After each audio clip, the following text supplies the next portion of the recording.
The City of Playford, in the northern suburbs of Adelaide, South Australia, is currently trialling a new approach to managing its dead street trees.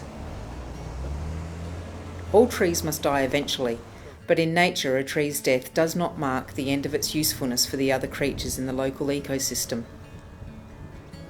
A large, ancient, and now dead river red gum on Judd Road is the first tree the Playford Council has chosen to trial the new management program.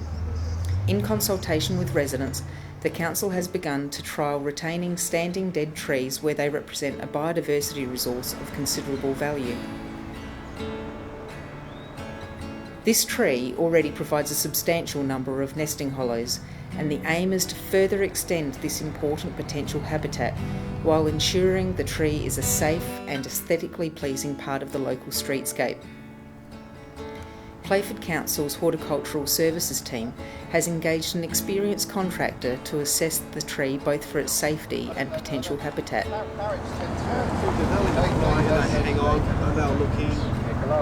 Team Manager Perry begins to talk specifics with contractor Lee. If that was already up now, there's a high chance there could be birds in it now, and the chicks could be a week or two before they're even fledgling out. These include the sizes of necessary access holes, the best dimensions for a nesting space, and the height above ground at which any hollow should best be made available for the native species we'd like to encourage in the area.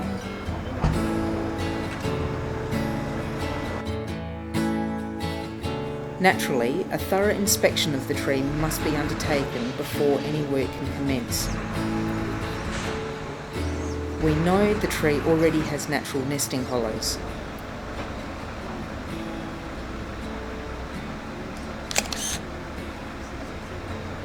And a closer inspection reveals that at least one of these is already in use. In this case, containing a brood of rosella chicks.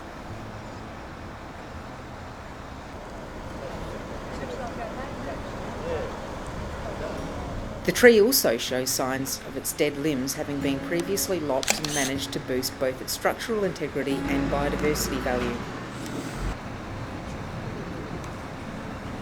These efforts include the ends of the trunks having been chainsaw sculptured in order to create better access to more extensive hollows.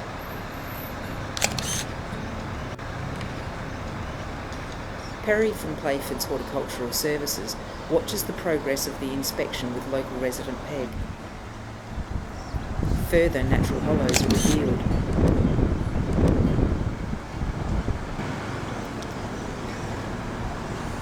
Along with further evidence of previous management of the tree. With preliminary inspection completed, the team returns to Earth.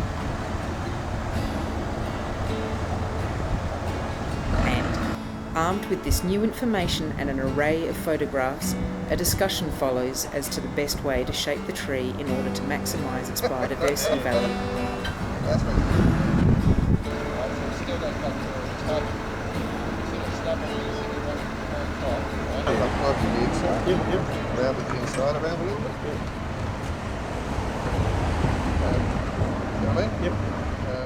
Now, the process of sculpting the tree can begin.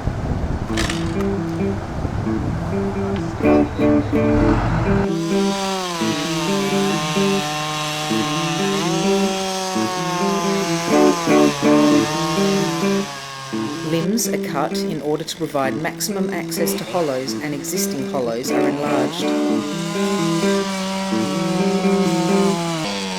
Even luxury accommodation is made available.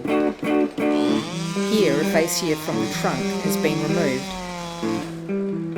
and the trunk is hollowed out in order to provide an extensive nesting cavity. We'll see this process in more detail shortly.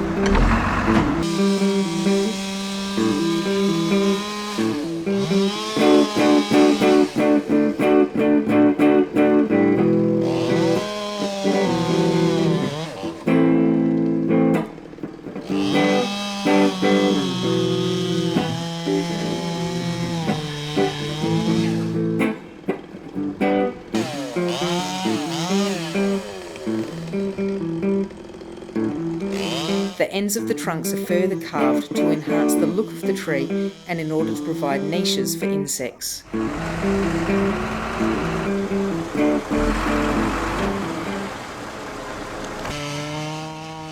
Now we can see the process of creating a nesting hollow, a penthouse in this case right at the top of the tree, in detail.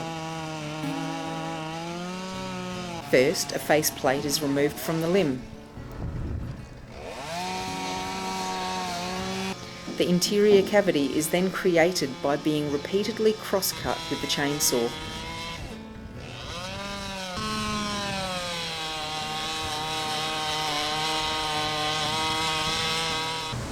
Alternating with jemmying out the timber,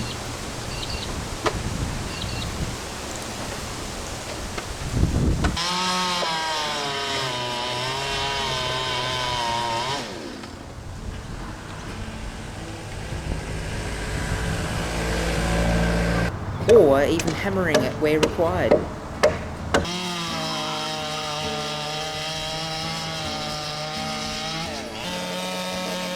In this case, a natural knot of previously dead timber is going to be cleverly used in order to create an access to the newly created hollow from the far side of the trunk.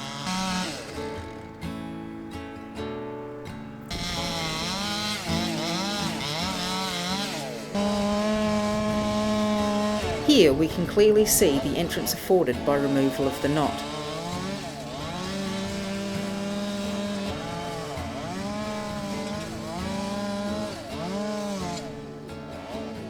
Once finishing touches have been made to the hollow itself, the faceplate is then replaced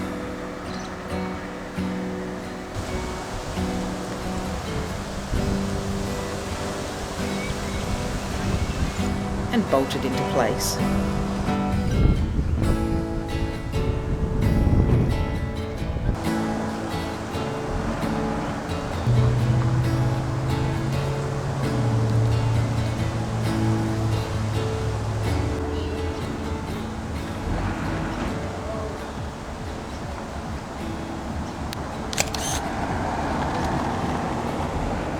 The work has attracted the attention of passers-by. And the job is now complete, and only the clean-up remains to be done. Playford's Perry discusses what has been done with contractor Lee. Well, thanks a lot, Lee, for doing this work for us. Just give us a bit of a rundown of what you've done and how you went about it and your rationale for some of those hollows and creations that you've done. Okay, well, based on information released by the Victorian Tree Industry Organisation, working with local professionals and our team at TCT, Yep. You guys at Playford have commissioned us to come and do some retrospective habitat creation work on this dead gum here. Obviously, there's been some contractor had a go previously at just removing the branches and encouraging some habitat, and we've come in and placed cavities within the structure of the tree, risk assessed the tree for failure potential prior to doing that, assessed the positioning of the boxing. Yep. In terms of the prevailing weather, heat throughout the day, and to create the ideal, or hopefully the ideal incubation area. Yep. for any eggs or any Yep. young for any Yep. native birds. When you was up there, what did you know? You noticed some parrots up there too, didn't you? Yeah, certainly in the main union, where you can see Luke at the moment is just pulling off the bark to reduce the risk of it falling on top of anybody's heads. Yep. Just in the main union, there's looks like it's certainly a parrot of sorts. Yeah, excellent. There's two young in there. Yep. And it's a little bit difficult to see, but Yeah. there's certainly two in the base up there. Well, that's a good start though. At least we've got something already in there. So Yeah, That's- yeah. Well, I think so. I mean, if the tree wasn't here, we wouldn't even have these parrots in here. So just by keeping this hat stand, as we call it, we still got something already. well, I think a lot of the public don't understand that the more that an area grows and the bigger the infrastructure and the more urbanised an area becomes, the greater threat there is on our native wildlife. Yeah. You know, so limiting factors such as potential nesting sites get driven out to the periphery. Exactly. Yeah. So populations become fragmented, and if we can slow that from happening, I think you're up against, to some, it's a big battle. It is. But yeah. I think certainly work like this that's funded by Playford is massively valuable. No, it's great. It's great to see that someone like yourself is doing this sort of thing, and it's not just the old days and the arborists are just cutting the tree out and changing it to mulch. We're looking at different techniques, different practices, and how to help this urban forest and create a good landscape for the long-term future of this community. Yeah, well, I think it's work that I've worked on in Europe extensively. Very different requirements from the native fauna over there. Here it's something I'm familiarising myself with help with other people in the business, and certainly guys in Victoria, as I mentioned already, the VTIO, James Smith from For Nature. It's about being creative and seeing what works, but I think the key element as well is certainly follow up. Monitoring what does happen, what species will inhabit the boxes, and recording our work, not just mindlessly cutting holes in trees. So hopefully we can and learn along this journey, and just each year we go past, we're sort of. I hope other councils will be doing this and have done this sort of work as well. So the more that starts getting around, we'll all start learning off each other, and we'll start getting better techniques and ideas and what's working and what's not. Undoubtedly. Yeah. Hi, I'm standing in front of Mrs. Ratcliffe's house, Peg, who's our first resident to have the habitat tree within the City of Playford. So thank you very much for letting us give it a go and practice and demonstrate what we can do with a dead tree. Out of interest, how long have you been living in Playford?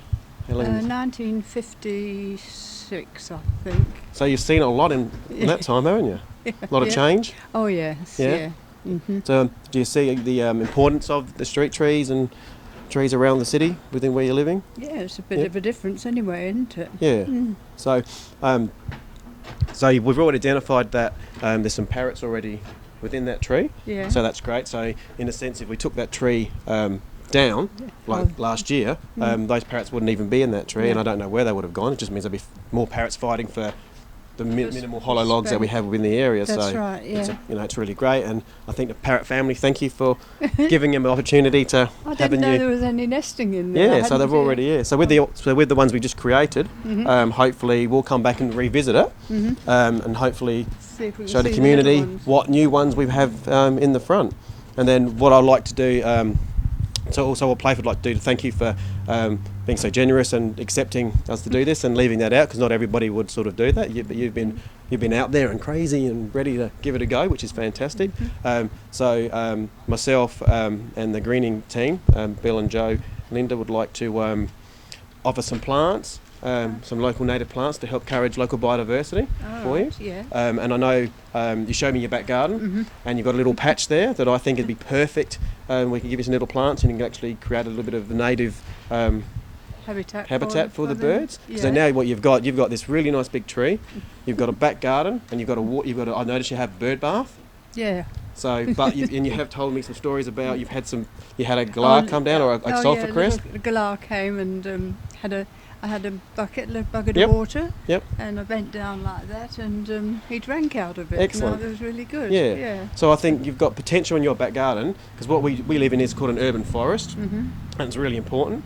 So what I want to do is really promote and create that this is a typical back garden like everybody else has.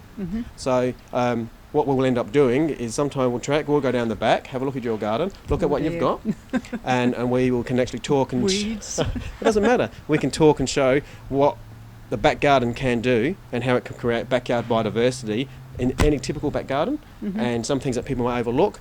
We can actually show them just a simple thing like that can actually be a habitat for a gecko, or that tree there is important, that shrub there is important because it harbours, insects. It also helps shelter the smaller birds, so when they get scared from a large tree, they'll fly down into the bush. But even your neighbour's property, they've got trees, but that's your borrowed landscape that you can actually incorporate into your garden. So you've got a really good example of how you can actually promote everybody's back garden for backyard biodiversity. And the tree's just the start of it. This tree's just the start of biodiversity. You know, you've got the Yeah. birds in there, but then they're going to have to fly down and go to your garden to get some water. Oh, probably. You know, Yeah, and the that's flowers that you grow in your garden, they're going to help, you know, for the nectar side of things, for you. And if they get lorikeets, you know, your lorikeets, I notice you've got a grevillea. Should you Oh, plant? right, yes. Yep. So, you know, who knows, they'll come down, look at the grevilleas or your flowers, utilise some of that nectar and feed the birds. So, you know, there's a bit of a link chain happening with what we're all doing. So, yeah, by all of us working together, we can create our own backyard biodiversity. You know, you take the fences out, really we've got one massive parkland, don't we? Yeah. You know, but it's because we've got these fences and parameters, we sort of think of our own little back garden, but really, take them out, there's a big urban forest out there. So you're just part of helping us promote the importance of everybody's back garden, street tree, the whole lot, and what we all can do. So I really thank you for helping us out. Oh, you're welcome. And we'll come back and we'll have a look at your garden and we'll just walk through it and promote things that can be done to it. I was sitting out the back one day, and out of the bushes there a head came, and it came, and it came, and it came. Is it a snake?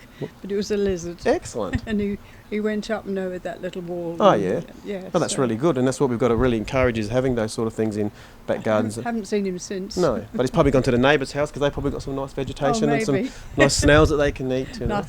Knife and Yeah, fork for them to eat. Excellent. No, well, thank you very much. You're And stay tuned, because we'll be going to your back garden. We'll have a bit of a look around and see what we can come up with. Thank you very much. Okay, thank you. Thanks. I'll see you later.